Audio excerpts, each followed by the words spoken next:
percaya Tuhan Engkau bertata di tengah-tengah kami saat ini. Kami merasakan kehadiran-Mu. Kami merasakan Tuhan Engkau bekerja di tengah-tengah kami saat ini. Tiba saatnya Tuhan kami rindu mendengarkan Engkau berbicara bagi setiap kami. Minta kemuliaan Tuhan memenuhi bait-Mu. Ketika pujian penyembahan kami naikkan, awan kemuliaan Tuhan memenuhi bait-Mu. Dan semua kami Tuhan telah dilawat oleh Tuhan. Semua hati kami telah menjadi tanah hati yang subur untuk siap ditaburi benih kebenaran firman Tuhan. Kami berdoa Tuhan Yesus, biar Engkau pegang kendali seluruh kehidupan kami atas hati pikiran kami di saat pemberitaan firman Tuhan. Sehingga setiap kami mau mendengarkan firman Tuhan dengan baik dan merenungkannya serta melakukannya sepanjang Tuhan izinkan kami hidup di dunia ini Bapa. Kami percaya saat firman Tuhan disampaikan itu kekuatan Allah yang akan menguatkan, menyembuhkan kami, memulihkan, membebaskan kami Tuhan. Kami percaya kami pulang dengan mujizat, kami pulang dengan hal-hal perkara yang luar biasa yang Tuhan kerjakan dalam kehidupan kami. Dan di dalam nama Yesus Tuhan kami siap untuk mendengarkan kebenaran firman Tuhan. Haleluya. Semua yang siap dengar firman Tuhan sama-sama kita katakan amin. Puji Tuhan. Shalom Bapak Ibu. Shalom. Shalom. Yesus Tuhan. Apa kabar? Baik. Haleluya. Coba lihat dulu kiri kanan, kasih senyum yang paling manis. Kasih salam dulu kiri kanan. Haleluya. Supaya jangan tegang-tegang.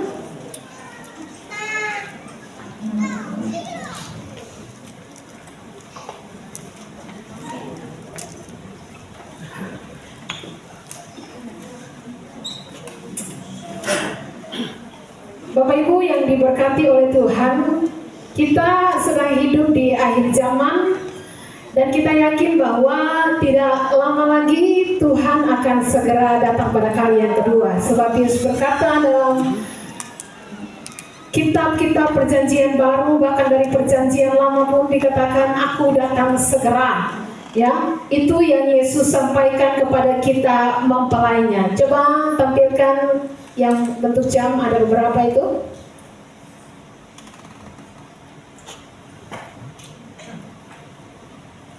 Iya. Kita akan melihat tanda-tanda, ya, tanda-tanda kedatangan Kristus semakin nyata hari-hari ini. Dan Alkitab berkata dalam Ibrani bahwa semua yang ada di atas bumi ini akan digoncang, termasuk Indonesia akan digoncang. Dan Bapak Ibu lihat di sini, ini doomsday daripada para ilmuwan, ya, doomsday clock. Dari tahun 1947 mereka menghitung setiap tahunnya perkiraan dengan kiamatnya dunia ini. Dari tahun 1947 yang di sebelah atas, ya, itu waktunya sekian. 1949 semakin sedikit, 1953 semakin sedikit, 1991, ya, waktunya atau menitnya, ya, kita lihat. Dan terakhir di 2024, ya, ada di situ kita melihat peperangan antara Ukraina, ya, di mana memakai senjata-senjata yang berbahaya. Dan di tahun 2025 menurut para ilmuwan, mereka menghitung jam kiamat atau doomsday clock. Dan menurut mereka di 2025 kemarin, waktu dunia ini tersisa 89 detik menuju tengah malam. Ya, tengah malam itu hari kiamat. Ya, 89 detik menuju tengah malam. Ini berarti bahwa ilmuwan menetapkan tidak lama lagi kiamat akan terjadi. Ini kiamat prediksi mereka, ya. Nah, jam kiamat mereka hitung setiap tahun, dan menurut penelitian mereka yang bertujuan untuk mengetahui dan memprediksi seberapa dekat dunia dengan kehancuran karena perang nuklir, ya, karena perubahan iklim dan karena ancaman lain. Dan karena itu tinggal 89 detik menurut mereka menuju tengah malam. Ini kiamat prediksi mereka. Tapi buat kita, orang-orang yang percaya, tidak lama lagi Yesus, Raja di atas segala raja, akan datang kembali. Amin. Amin. Ya. Nah, saya ingin menunjukkan pada kita ada 5 tanda terkini kedatangan Kristus untuk menjadi Raja di atas segala raja.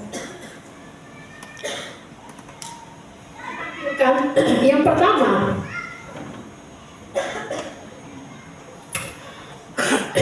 perang melibatkan Israel dan Rusia. Alkitab menyatakan bahwa peperangan termasuk kerusuhan-kerusuhan bangsa bangkit melawan bangsa, di dalamnya ada demonstrasi, penjarahan dan sebagainya. Itu merupakan salah satu tanda akhir zaman. Dalam Matius 24 ayatnya yang ke-6 hingga ayatnya yang ke-7 dikatakan kamu akan mendengar deru perang atau kabar-kabar tentang perang. Namun berawas-awaslah, jangan kamu gelisah, sebab semuanya itu harus terjadi, tetapi itu belum kesudahannya. Ayat 7, sebab bangsa akan bangkit melawan bangsa, kerajaan melawan kerajaan, akan ada kelaparan dan gempa bumi di berbagai tempat. Nah Bapak Ibu, peperangan antara Israel dan Rusia merupakan tanda pertama menunjukkan kita makin dekat dengan kedatangan Tuhan. Tahun-tahun lalu waktu Rusia dan Ukraina berperang, ada yang berspekulasi bahwa itu merupakan tanda kedatangan Yesus. Kalau perang Rusia dan Ukraina itu tanda umum, ya, tanda umum dari akhir zaman yang kita bahasakan, itu belum kesudahannya. Ya, kalau tanda kedatangan Yesus waktu perang Rusia dan Ukraina itu belum. Kenapa? Karena Israel belum diganggu. Nah, Israel ini adalah patokan, ya, tolak ukur dari akhir zaman nanti, seperti yang dikatakan dalam firman Tuhan. Ya. Nah, sekarang kita lihat dalam tempo yang singkat, Israel sudah terlibat dalam peperangan, ya, melawan Iran, Yaman, Lebanon, dan Rusia. Beberapa waktu lalu, tepatnya 1 September 2025, Perdana Menteri Yaman tewas oleh serangan Israel, dan ini akan meningkatkan skala peperangan di Timur Tengah. Nah, dalam Yehezkel 38 ayatnya yang kedua, Yehezkel 38 ayatnya yang kedua, ya. Tunjukkanlah mukamu kepada Gog di tanah Magog. Hai anak manusia, tunjukkanlah mukamu kepada Gog di tanah Magog, yaitu Raja Agung negeri Mesek dan Tubal, dan berbuatlah melawan dia. Iya, ini perang Gog dari Magog, ya. Dikatakan, hai anak manusia, tunjukkanlah mukamu kepada Gog di tanah Magog, yaitu Raja Agung negeri Mesek dan Tubal, dan bernubuatlah melawan dia. Nah, kata Raja Agung dari bahasa Ibrani-nya, karena bahasa Perjanjian Lama ditulis dengan sebagian besar bahasa Ibrani, cuma sedikit bahasa Aram. Dari bahasa Ibrani-nya, Raja Agung dipakai, kata yang dipakai adalah Ros atau Rus atau Rusia. Nah, Yehezkel 38 ayatnya yang ke-5. Coba baca ayat yang ke-5 dan ayatnya yang ke-6. Orang Persia, Ethiopia, dan Put menyertai mereka dan semuanya dengan perisai dan kepopong. Orang Gomer dengan seluruh bala tentaranya, Bet-Torgama dari utara sekali dengan seluruh bala tentaranya, banyak bangsa menyertai engkau. Nah, jadi kita melihat perang Gog dan Gog Magog ini, ya.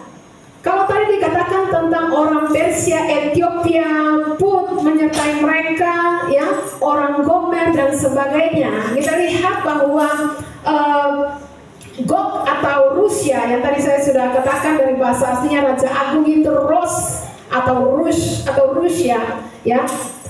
Kita melihat bahwa akan terjadi peperangan antara Rusia dan Israel. Dari Gog Magog, serbuan dari utara, kata firman Tuhan, utara Israel kolaborasi dengan selatan, yaitu negara-negara Arab, negara Afrika. Jadi waktu utara, selatan, lalu kemudian menjepit Israel di tengah, ya. Nah, inilah perang yang akan menandai kedatangan Tuhan. Di ayat yang ke-9, Yehezkel 39 dikatakan, Dan yang diam di kota-kota Israel akan keluar dan menyalakan api, serta membakar semua perlengkapan senjata Gog, yaitu perisai kecil dan besar, busur dan panah, tongkat pemukul dan tombak, dan mereka membakarnya selama 7 tahun. Tuhan akan mendatangkan bencana sehingga mereka akan mati dalam penyerangan ke Israel itu. Dan Alkitab berkata bahwa mayat mereka akan dikuburkan selama 7 bulan senjata mereka akan dibakar selama 7 tahun. Jadi gelombang pertama perang dunia akan terjadi depan kita sebagai tanda yang menandakan kedatangan Kristus semakin dekat adalah perang Gog Magog, ya, yaitu utara Rusia dan sekutunya beserta dengan selatan negara-negara Afrika akan menjepit Israel di tengah. Nah, perang Gog Magog ini akan membuka jalan bagi perang terakhir yang disebut dengan Armageddon. Ya, dan dalam Armageddon ini antikristus akan tampil sebagai penyelamat dunia dengan membawa solusi damai. Sehingga Wahyu katakan kalau mereka berkata damai, damai, dunia sudah damai, aman, maka disitulah Tuhan akan segera datang. Wahyu 16 ayatnya yang ke-16.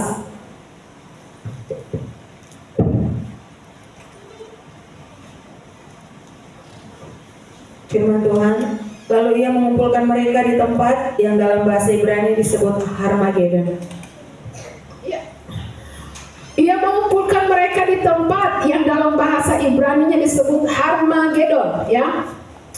Jadi kalau Gog Magog adalah utara dan selatan berperang melawan Israel, maka Armageddon itu merupakan perang antara raja-raja di dunia ini dengan Tuhan, kekuatan dunia dengan Tuhan, dan antikris akan muncul sebagai penengah atau dia akan menjadi penyelamat dunia dengan membawa solusi damai.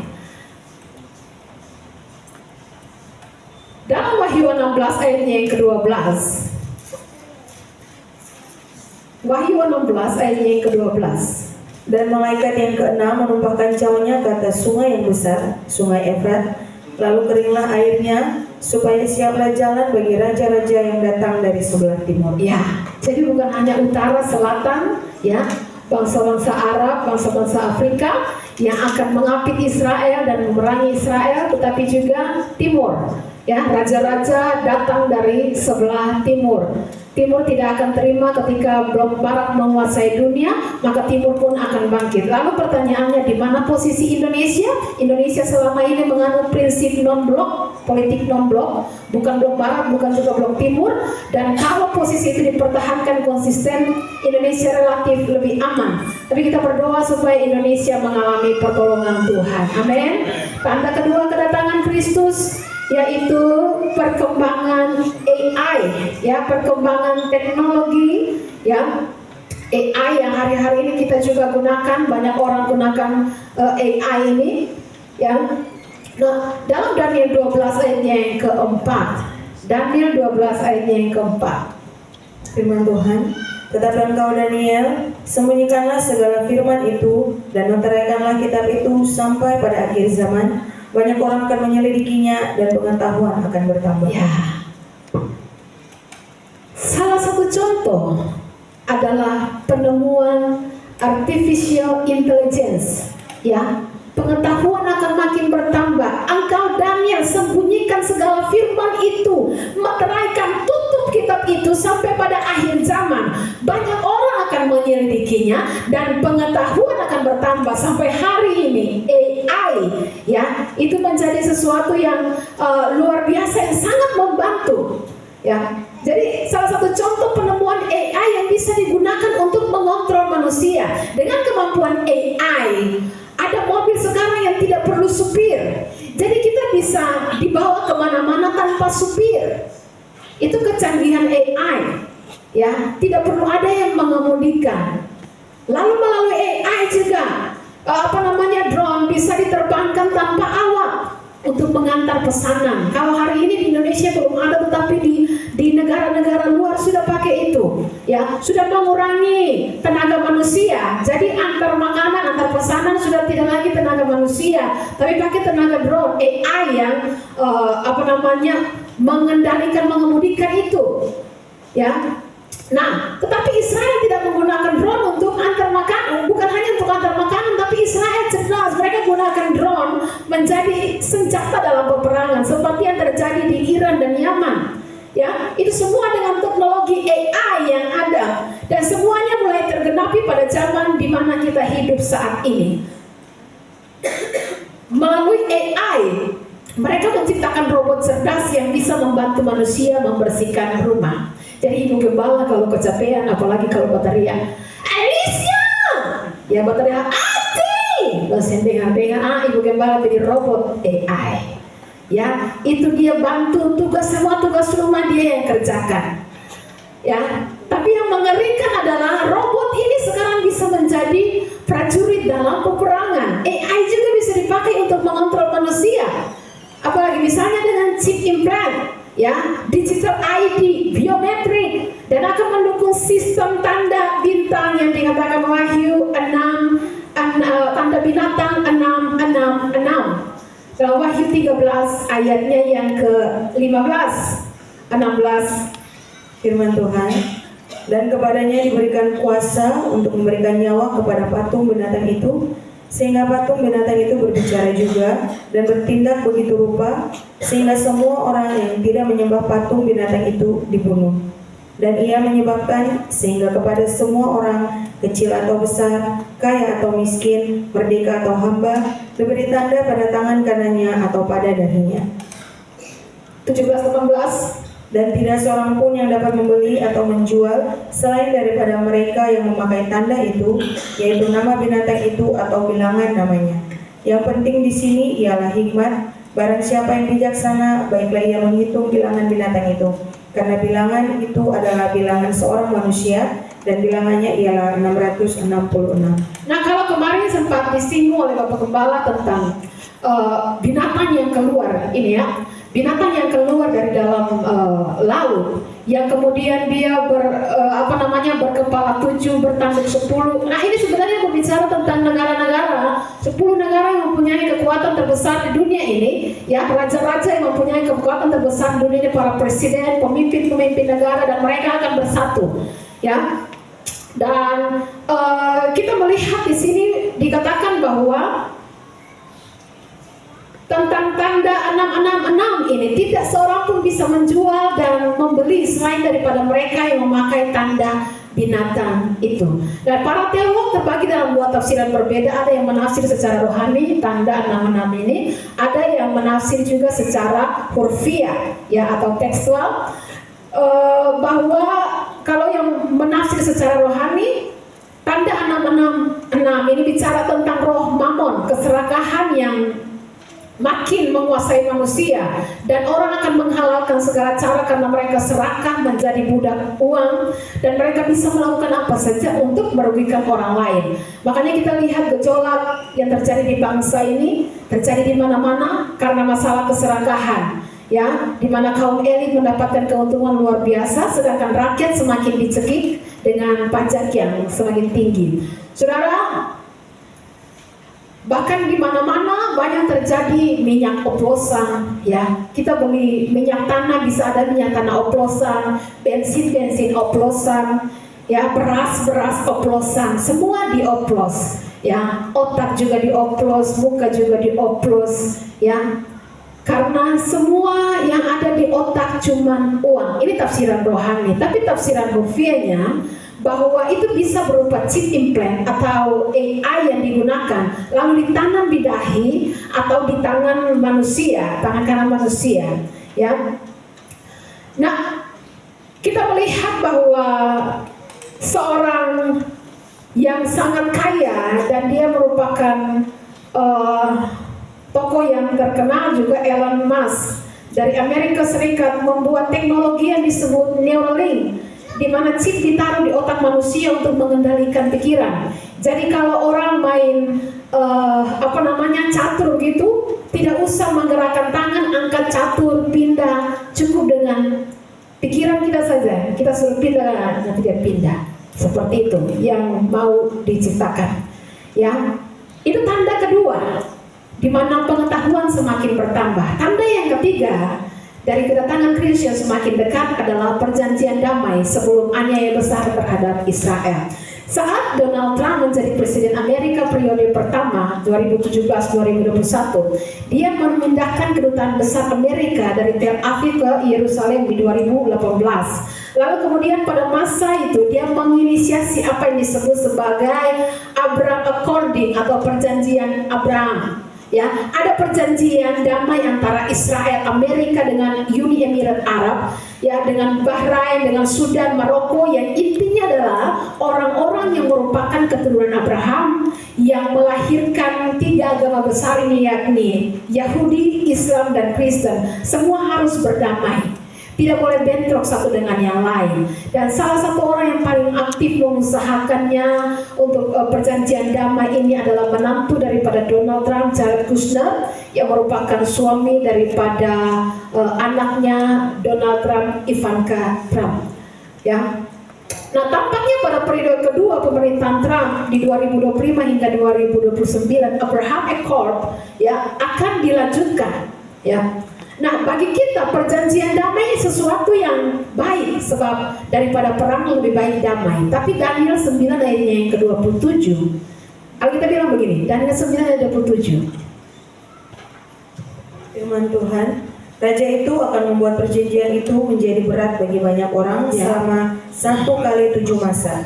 Pada pertengahan 7 masa itu, ia akan menghentikan korban sembelihan dan korban santapan, dan di atas sayap kekejian akan datang yang membinasakan, sampai pemusnahan yang telah ditetapkan menimpa yang membinasakan. Akan ada perjanjian damai 7 tahun yang melibatkan Israel. Tapi pada pertengahan 7 masa atau 7 tahun, yaitu 3,5 tahun, dia akan menghentikan korban sembelihan, korban santapan. Akan muncul antikristus yang membuat perjanjian damai 7 tahun dengan Israel. Tapi 3 tahun di pertengahan, ya, di pertengahan perjanjian itu, dia akan membatalkan korban santapan yang biasa dilakukan oleh umat Israel ketika bait Allahnya nanti sudah dibangun.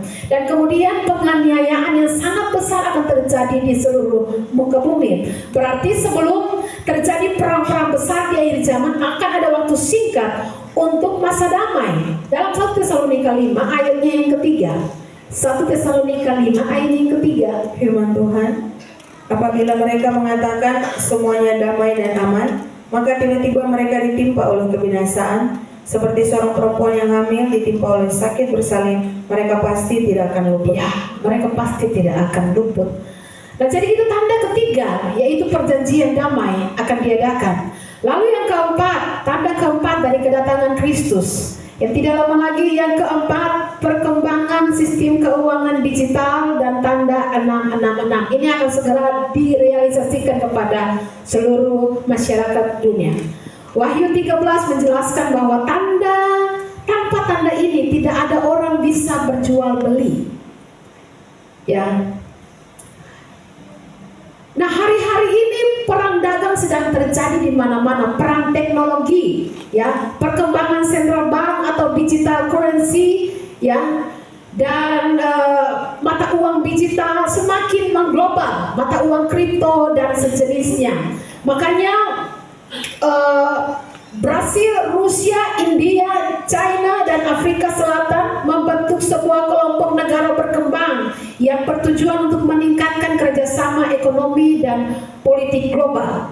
Nah, Indonesia merupakan negara pertama di Asia Tenggara yang juga bergabung dalam BRICS ini, dan ini menyebabkan Amerika, ya, blok Barat menjadi murka.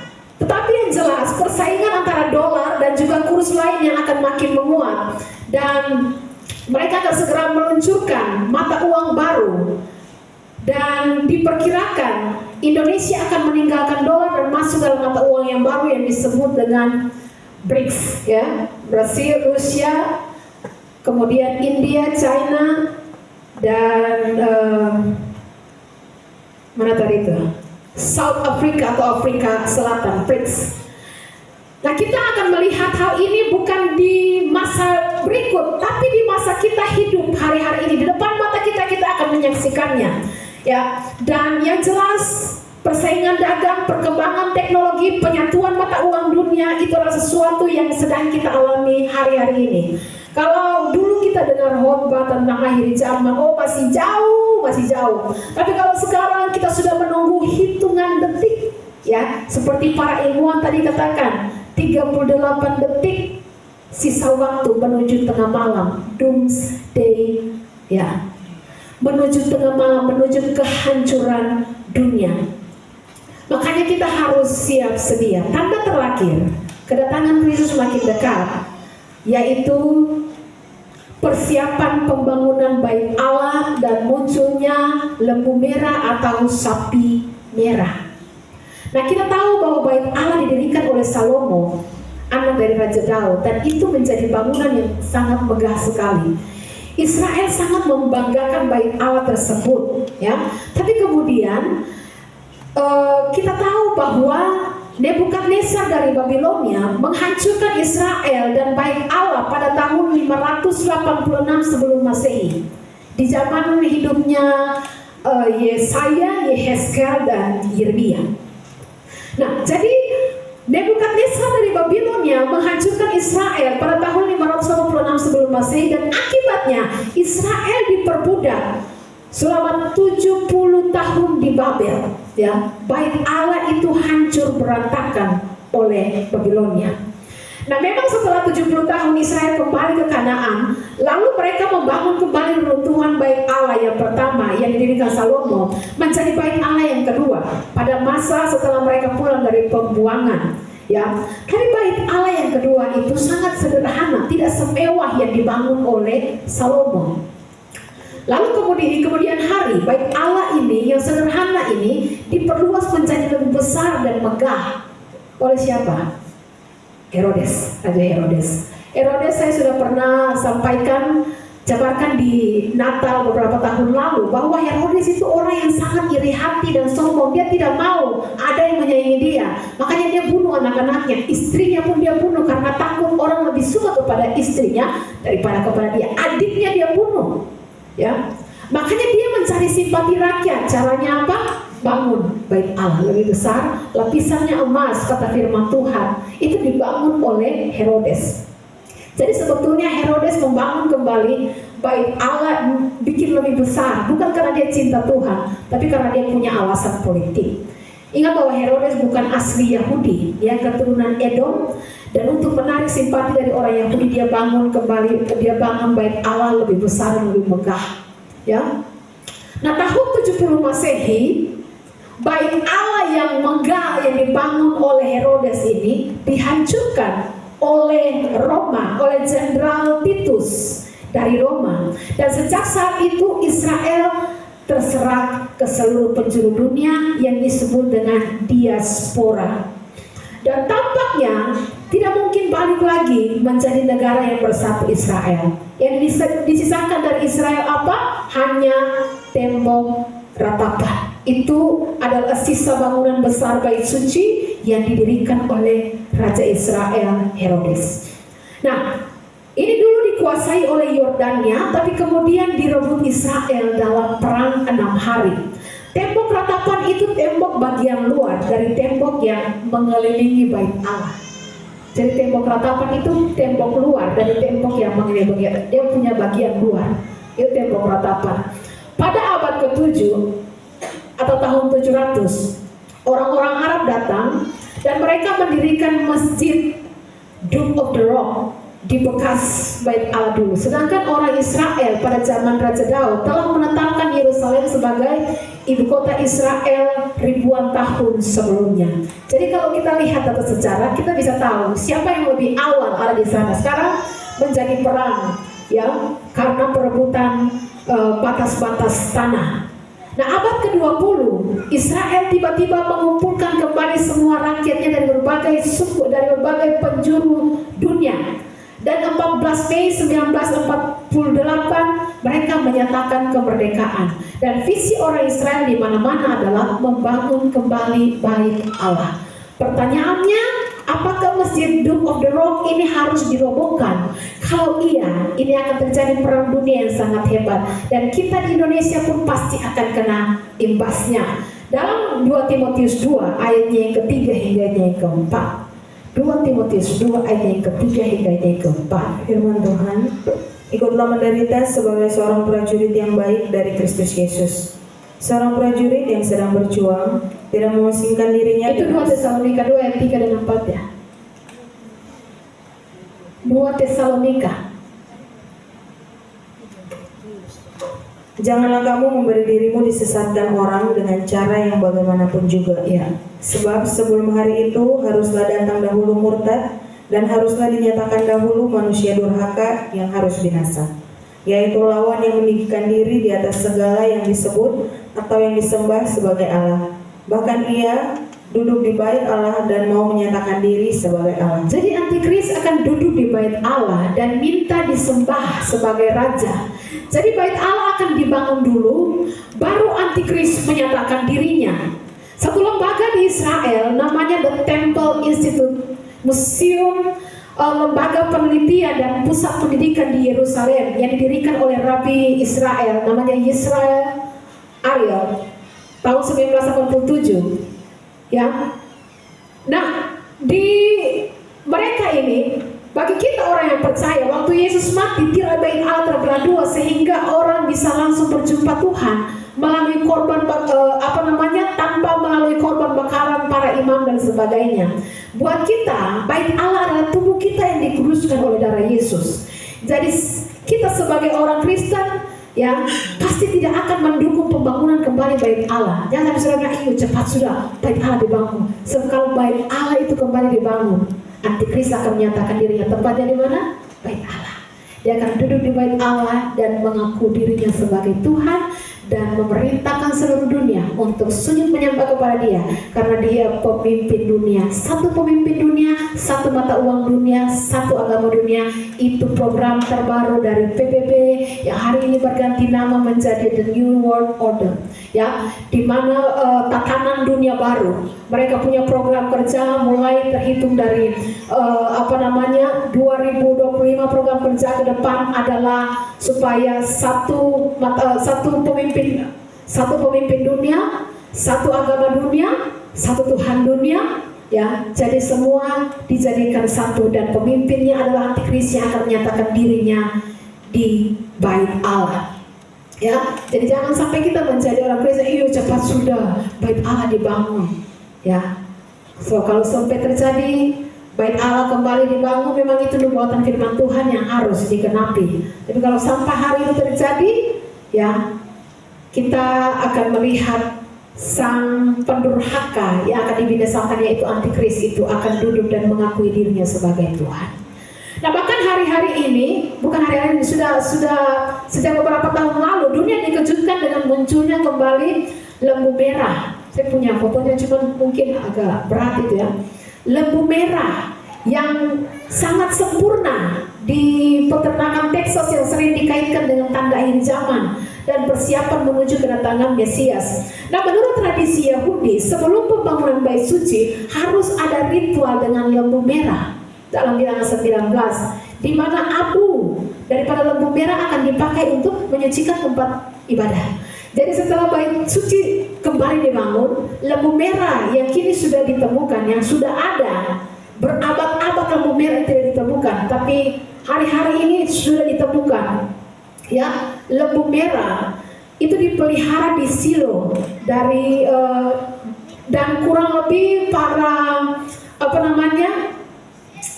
mereka yang suka berkeliling dunia, mereka yang suka cari-cari tahu ini, dari 60 negara sudah mengunjungi Silo untuk melihat keberadaan lembu merah ini. Nah, itu dia, Red Heifer. Muncul kembali lembu merah yang sempurna, seperti yang dikatakan kalau kita baca Bilangan. Kan kita lagi sampai di Bilangan, nanti kita temukan, ya, lembu merah itu menjadi korban untuk menyucikan bait Allah. Abunya dipakai untuk menyucikan bait Allah. Nah, lalu kita akan melihat yang terakhir, bagaimana sikap anak-anak Tuhan terhadap apa yang sedang terjadi di depan kita, terhadap kedatangan Kristus yang tidak lama lagi. Yang pertama, kita harus mendekatkan diri kepada Tuhan. Lukas 21 ayatnya yang ke-36. Firman Tuhan, berjaga-jagalah senantiasa sambil berdoa, supaya kamu beroleh kekuatan untuk luput dari semua yang akan terjadi itu, dan supaya kamu tahan berdiri di hadapan Anak Manusia. Kalau kita mau luput dari semua yang akan terjadi, dan supaya kita bisa bertahan berdiri pada hari penghakiman itu di hadapan Yesus Kristus, maka berjaga-jaga sambil berdoa, supaya kita beroleh kekuatan untuk luput dari semua yang akan terjadi itu. Ya, Bapak Ibu, umat Tuhan, hari-hari ini kita harus lebih mendekatkan diri kepada Tuhan. Ya, tadi saya katakan dari ibadah pertama, kalau kita melekat dengan Tuhan, kalau hubungan kita intim dengan Tuhan, tidak usah disuruh berbuah, itu otomatis kita akan berbuah. Karena hidup yang berbuah itu otomatis terjadi kalau cabang itu melekat, masih tetap tempel pada pokok, pada pohon. Tapi kalau cabang itu dipotong keluar, mau tumbuh sampai ribuan tahun pun itu cabang tidak akan menghasilkan buah. Tapi selama dia masih menempel pada pokok, selama dia masih menempel pada Yesus itu sendiri, dia akan berbuah otomatis. Tidak perlu diingatkan, mesti cepat berbuah, sudahkah? Tidak perlu. Otomatis buahnya akan keluar selagi dia masih menempel pada pokok itu. Nah, kalau hidup kita tetap intim dengan Tuhan, bangun hubungan dengan Tuhan, paksa diri kita. Saudara, apakah kita tidak heran bahwa waktu kita mau berdoa 3 menit, 5 menit berdoa menguap, baca Alkitab 2 menit, 3 menit. Tapi coba kalau nonton 3 jam, saudara menguap? Tidak. Duduk doa, menguap. Baru berapa menit menguap. Kenapa? Itu peperangan di alam roh. Ya, dulu berdua 3 menit bisa menguap, bisa rasakan malas. Dulu baca Alkitab bisa malas. Ya, bisa menguap. Tapi dulu berjam-jam untuk lihat TikTok, untuk nonton drakor, rajin dan sebagainya, itu sih menguap. Untuk main di HP, main game dan sebagainya di HP, tidak menguap berjam-jam. Sudah tahu itu peperangan di alam roh. Ya, karena itu Daud katakan bahwa hai jiwaku, bangkitlah. Ya, ketika dia tidak punya alasan, dia tidak punya semangat untuk berdoa, ya dia perintahkan jiwanya, hai jiwaku, bangkitlah. Itu Daud. Bahkan kemarin saya katakan di ibadah WPI, ya, Salomo ketika ditanya oleh Tuhan, Salomo, apa yang kau kehendaki untuk aku berikan kepadamu? Salomo hanya meminta satu, hikmat daripada Tuhan. Dan Tuhan memberikan hikmat kepada Salomo. Salomo menjadi orang yang sangat cerdas. Sebelum dan surat di Alkitab mengatakan tidak ada yang pengetahuannya seperti dengan Salomo. Sangat berhikmat, sangat cerdas. Tapi hal itu ketika ditanyakan kepada Daud, ayahnya Salomo, berbeda dari Salomo ketika Tuhan tanya Daud, apa yang kau kehendaki daripada aku supaya aku berikan kepadamu? Daud katakan, Tuhan, satu hal saja telah aku minta kepada Tuhan, diam di rumah Tuhan seumur hidupnya. Itu kerinduannya Daud. Beda dengan anaknya. Dia minta, Tuhan, satu hal saja yang aku rindukan, diam di rumah Tuhan seumur hidupku. Itu kerinduannya Daud. Makanya kita melihat Raja Daud menjadi raja yang luar biasa karena dia melekat dengan Tuhan. Ya, makanya mari bangun hubungan dengan Tuhan kembali. Ya, lakukan hal-hal, langkah-langkah yang sederhana setiap hari. Bangun itu kalau tidak bisa 1 jam, bangun pagi 30 menit saat teduh. Kita pasti ada dalam rasa bosan. Tidak munafik, saya pun kadang ada dalam rasa bosan. Mau berdoa itu rasanya, tapi saya paksa harus lakukan.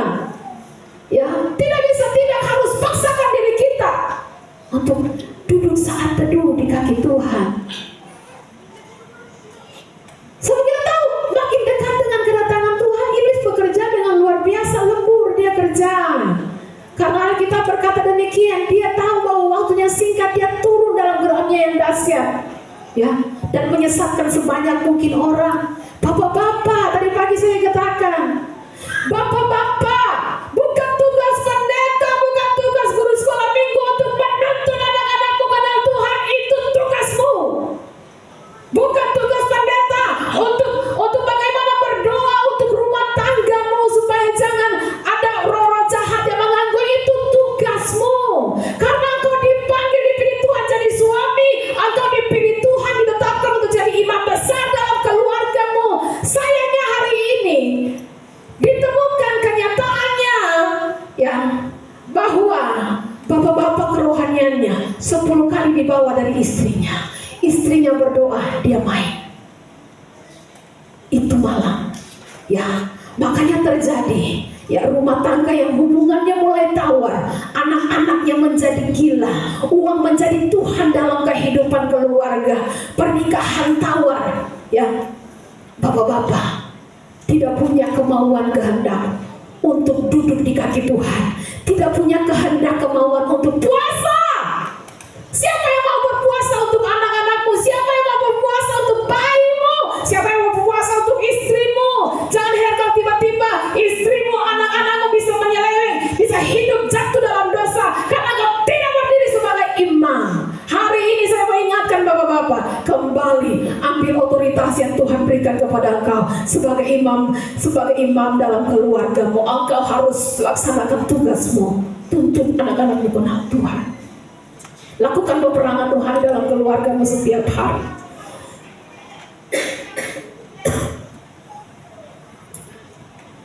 Ibu-ibu berdoa, engkau penolong. Ada banyak ibu-ibu yang tidak lulus SD. Dia punya anak banyak, bisa 10 orang, bisa 11, bisa 9. Tapi anak-anaknya semua berhasil. Kenapa? Ibunya berdoa.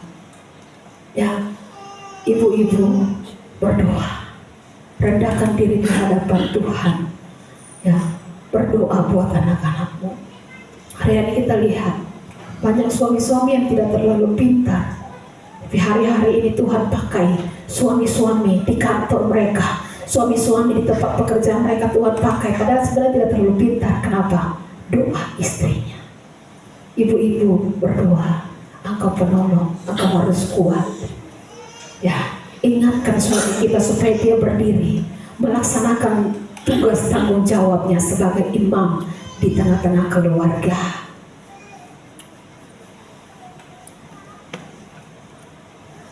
Mari Bapak Ibu yang diberkati oleh Tuhan, supaya kita bisa menghadapi hari-hari yang jahat di depan kita, kedatangan Tuhan atau hari kiamat yang tidak lama lagi.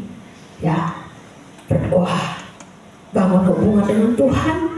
Apapun caranya, kebosananmu terbosi itu, paksa dirimu untuk berdoa, untuk bangun hubungan dengan Tuhan. Yang kedua, untuk menghadapi kedatangan Tuhan, yang kedua, 2 Petrus 3 ayatnya ke-9 hingga yang ke-11. Firman Tuhan, Tuhan tidak lalai menepati janjinya, sekalipun ada orang yang menganggapnya sebagai kelalaian. Tetapi Ia sabar terhadap kamu, karena Ia menghendaki supaya jangan ada yang binasa, melainkan supaya semua orang berbalik dan bertobat. Ayat 10 dan 11. Tetapi hari Tuhan akan tiba seperti pencuri. Pada hari itu langit akan lenyap dengan gemuruh yang dahsyat, dan unsur-unsur dunia akan hangus dalam nyala api, dan bumi dan segala yang ada di atasnya akan hilang lenyap. Jadi jika segala sesuatu ini akan hancur secara demikian, Jika dunia ini akan hancur dalam nyala api, betapa suci dan salehnya kamu harus hidup. betapa suci dan salehnya kamu harus hidup. Ya. Jadi yang kedua, sikap orang Kristen menantikan kedatangan Tuhan yang ada di depan kita untuk menghadapi hari-hari sukar di depan kita. Yang kedua, bertobat, hidup dalam kekudusan. Ya. Jadi jika segala sesuatunya akan hancur dalam nyala api, secara demikian mengerikan, betapa suci dan salehnya kamu harus hidup. Bapak Ibu, bertobatlah. Setiap saya menyampaikan ajaran kepada calon-calon baptis, saya selalu ingatkan, ya, waktu Yesus datang pertama kali, yang membuka jalan bagi Yesus itu Yohanes Pembaptis, dan itu sudah dibuatkan ribuan tahun. Ribuan tahun sebelum Yohanes lahir, Yesaya sudah membuatkan ada suara orang yang berseru-seru di padang gurun, persiapkanlah jalan bagi Tuhan, luruskanlah jalan bagi Dia. Itu Yohanes Pembaptis. Waktu Yohanes Pembaptis tampil, mendahului, membuka jalan bagi kedatangan Yesus yang pertama, kita melihat yang Yohanes Pembaptis serukan adalah bertobatlah sebab kerajaan surga sudah dekat. Seruan bertobat adalah seruan untuk membuka jalan bagi kedatangan Tuhan pada kali yang pertama. Sama dengan kali yang pertama. Kali yang kedua kedatangan Yesus pada yang tidak lama lagi, ya, seruan bertobat diserukan di mana-mana. Itu merupakan pembuka jalan bagi kedatangan Kristus. Kami hamba-hamba Tuhan, sebagaimana Yohanes Pembaptis menyerukan, bertobatlah dan berilah dirimu dibaptis, sebab kerajaan surga sudah dekat. Itu menjadi seruan bagi semua hamba-hamba Tuhan untuk menyerukan kepada semua umat, bertobatlah dan hiduplah dengan sesuai dengan kehendak Tuhan. Itu membuka jalan bagi kedatangan Kristus yang kedua, mempersiapkan gereja, mempersiapkan umat bagi kedatangan Kristus yang kedua. Ya, saya berdiri di sini bukan untuk menghibur kita dalam kebohongan. Ini pesan Tuhan hari ini kepada kita semua, Bapak Ibu, semua kita, saudara yang dikasihi oleh Tuhan. Ya, ini pesan Tuhan bagi kita hari ini. Kalau engkau tidak keluar dari dosamu, jika engkau tidak bertobat dengan cepat, engkau akan dilemparkan ke dalam api yang kekal. Ya, kecuali engkau keluar dari dosamu, engkau lari keluar dari dosamu sekarang, bukan besok. Jangan pernah menunda pertobatan, karena engkau yang suka menunda pertobatan, tempatmu bukan surga, tempatmu api yang kekal. Kalau hari ini engkau sudah dengar firman Tuhan, engkau terus menunda, aduh belum bisa bertobat, tunda terus dan engkau tetap hidup dalam dosa, tempatmu api yang kekal. Ya, sebab menunda ketaatan itu sama dengan ketidaktaatan. Ya, maka Tuhan sangat jelas dan tegas mengatakan, kalau tanganmu menyesatkan engkau, penggal, buang, daripada dengan utuh seluruh tangan, seluruh tubuhmu dicampakkan ke dalam api yang kekal. Dalam Matius, dalam Markus ini bicara